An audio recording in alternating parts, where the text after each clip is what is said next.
আজ আমি তোমাদের সাথে এমন কিছু জরুরি ওষুধের ব্যাপারে কথা বলবো যেগুলো আমাদের হাতের কাছে রাখা খুবই দরকার। কারণ দেখো, একটা বাচ্চা ভূমিষ্ঠ হওয়ার পর আমরা কিন্তু সবসময় তাকে নিয়ে ডাক্তারের কাছে যেতে পারি না। তাই এই ওষুধগুলো যদি আমাদের হাতের নাগালে থাকে তাহলে কিন্তু সেটা আমাদেরকে অনেকটাই হেল্প করে। তো আমি যে ওষুধগুলো আমার কাছে রাখি সেগুলোই আমি তোমাদের সাথে শেয়ার করব। কারণ তোমরা অনেকেই জানো যে আমার বাড়িতে একটা ছোট বাচ্চা রয়েছে। তো তার ক্ষেত্রে আমি যা যা ওষুধ ইউজ করি সেগুলি আমি তোমাদের সাথে শেয়ার করব। প্রথমে যে ওষুধটার কথা বলবো আমি, সেটা হচ্ছে এটা হচ্ছে একটা নেসোকেয়ার, মানে এটা হচ্ছে নাকের একটা ড্রপ।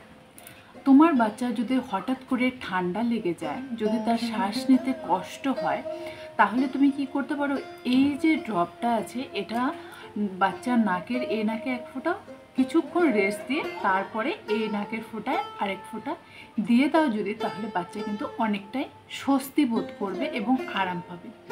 বাচ্চা যখন ব্রেস্ট ফিডিং করে তখনও কিন্তু অনেক সময় বাচ্চার নাক আটকে যায়, শ্বাস নিতে কষ্ট হয়, তখনও তুমি চাইলে কিন্তু এটা মানে এই নেসোকেয়ারটা কিন্তু এক ড্রপ করে দিতে পারো বাচ্চাকে, তাহলে বাচ্চা অনেকটাই আরাম পাবে।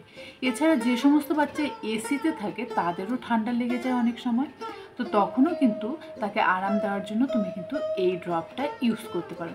এটা কিন্তু খুবই হেল্পফুল একটা ড্রপ। আমি আমার বাচ্চাকে অনেকবার দিয়েছি এবং আমি এতে অনেকটা উপকৃত হয়েছি। তো তোমরা চাইলে এই ড্রপটা দিতেই পারো, কিন্তু অবশ্যই তার আগে তোমরা ডাক্তারের সাথে পরামর্শ করে নেবে যে এটা তোমরা তোমাদের বাচ্চাকে দিতে পারবে কি পারবে না।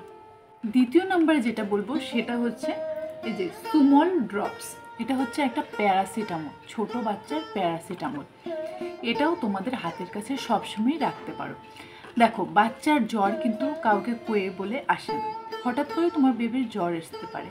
যখনই দেখবে বেবির জ্বরটা অত্যাধিক মাত্রায় চলে গেছে এবং কিছুতেই কমছে না, গা হাত পা প্রচণ্ড মাত্রায় গরম হয়ে গেছে, তখনই কিন্তু তোমরা চাইলে এই ওষুধটা এখানে দেওয়াই আছে যে কত ড্রপ দেবে না দেবে সেই হিসেবে দিতে পারো। এছাড়াও তোমাদের ডাক্তার যদি দিয়ে থাকে এটা, তাহলেও কিন্তু তোমরা সে ডাক্তারের প্রেসক্রাইব করা হিসাবে কিন্তু তোমরা ড্রপটা বেবিকে দিতে পারো।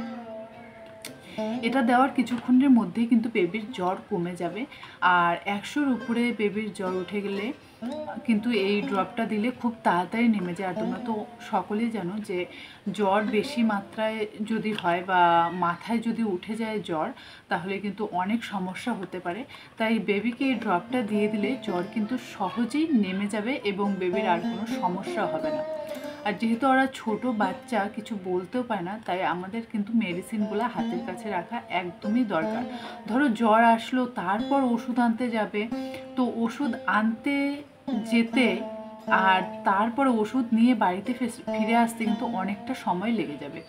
আর যদি তোমার হাতের কাছে এই ওষুধটা থাকে তাহলে একটু দিলেই কিন্তু বেবি অনেকটা আরাম পাবে। তো আমি দ্বিতীয় নম্বরে এই প্যারাসিটামলটার কথাই বলবো। এটা তৃতীয় নম্বরে আমি যেটা বলবো, এটা তো একদম ম্যাজিকের মতো কাজ করে। এটা হচ্ছে গ্রাইপ ওয়াটার। এটা তোমার বাচ্চার যদি ধরো দেখো যে গ্যাসের সমস্যা হচ্ছে বা পটি হচ্ছে না, তাহলে কি করতে পারো, তোমাদের বাচ্চার খাবারের সাথে যারা ধরো তোলা খাবার খায়, মানে ফর্মুলা মিল্ক খায়, সেখানে কিন্তু একটু মিশিয়ে তাহলে বাচ্চাকে দিতে পারো। তাহলে দেখবে বাচ্চার কিন্তু কোনো বদ হজম বা গ্যাসের সমস্যা হচ্ছে না, আর বেবির পটিও সুন্দরভাবে ক্লিয়ার হয়ে যাচ্ছে।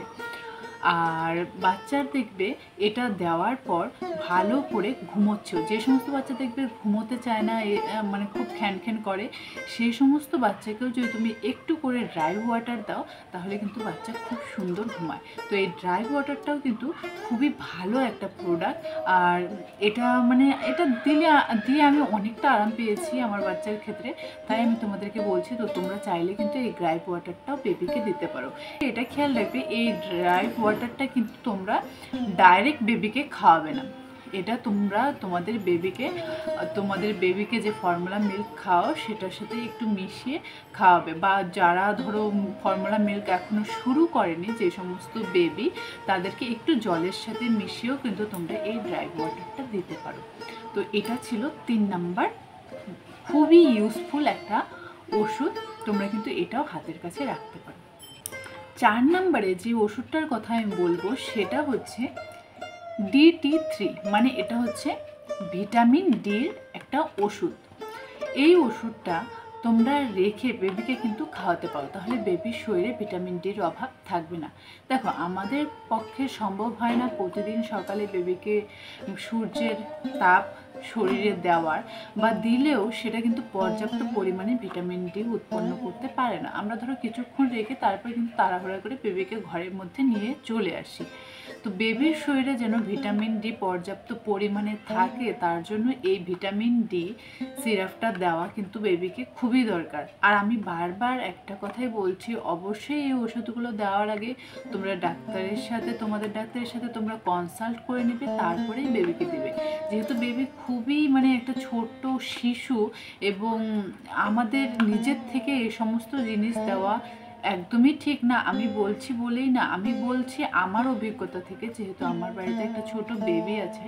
তোমরাও তোমাদের বেবিকে যখনই দিবে ওষুধগুলো আগে ডাক্তারের সাথে পরামর্শ করে নেবে, তারপরে যদি ডক্টর দিতে বলে তাহলে সেই সমস্ত ওষুধগুলো ঘরে এনে রেখে দেবে। যখন যখন প্রয়োজন হবে তখন তখন কিন্তু বেবিকে তোমরা এই ওষুধগুলো দিতে পারবে। তো এটা গেল ভিটামিন D3 ওষুধ, এটাও তোমরা অবশ্যই তোমাদের কাছে রাখতে পারো। 4 নম্বরে যেটা আছে এটা হচ্ছে কলিজা লিকুইড। এটা হচ্ছে বেবির পেট ব্যথার ওষুধ। যখন দেখবে তোমার বেবি প্রচণ্ড মাত্রায় কান্না করছে, খুব খ্যান করছে, ঘুমোতে চাইছে না, খেতে চাচ্ছে না, কিচ্ছু করতে চাইছে না, শুধু কান্না করছে, তখন তুমি বুঝবে যে তোমার বেবির পেট ব্যথা করছে, কোনো একটা সমস্যা হচ্ছে। তখন তুমি যদি এই ওষুধটা একটু পরিমাণে বেবিকে খাইয়ে দাও, তাহলে কিন্তু বেবি অনেকটা আরাম পাবে আর অনেকটা স্বস্তি বোধ করবে। তাই তোমরা কিন্তু এই পেট ব্যথার ওষুধটাও তোমাদের কাছে অবশ্যই রাখবে। তো এই কটা ওষুধ যদি তোমাদের হাতের কাছে রাখো, তাহলে দেখবে যে তোমাদের সবসময় ডাক্তারের কাছে দৌড়াদৌড়ি করতে হচ্ছে না, আর তোমাদের বেবিও বেশ ভালোই আছে। তো আজকের ভিডিওটা এই পর্যন্তই। তোমাদের যদি এই ভিডিওটা একটু হেল্পফুল মনে হয় তাহলে অবশ্যই একটা লাইক দিয়ে দিও, আর আমার পাশে থেকো, পারলে চ্যানেলটাকে সাবস্ক্রাইব করে দিও। তো আজকের মতো টাটা, সকলে ভালো থেকো, সুস্থ থেকো, আর সকলকে ভালো রেখো।